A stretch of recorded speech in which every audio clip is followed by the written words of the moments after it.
আমি মাখিয়ে নিচ্ছি ভালো করে। তো দেখুন হলুদ মাছ লবণ মাখানো হয়ে গেছে, মাছগুলো দিয়ে দিচ্ছি তেলে। দেখুন মাছগুলো কড়া করে ভেজে নিয়েছি।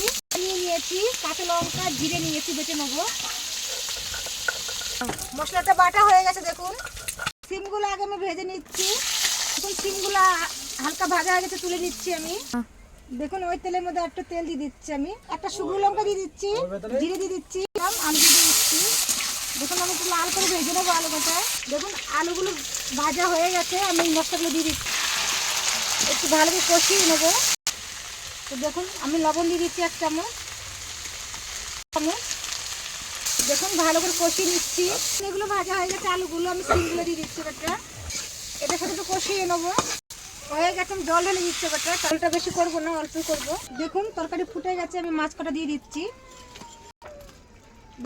আমি 3-4 মিনিটের জন্য ঢেকে দিচ্ছি তরকারিটা। তরকারিটা হয়ে গেছে, আমি নামিয়ে নিচ্ছি।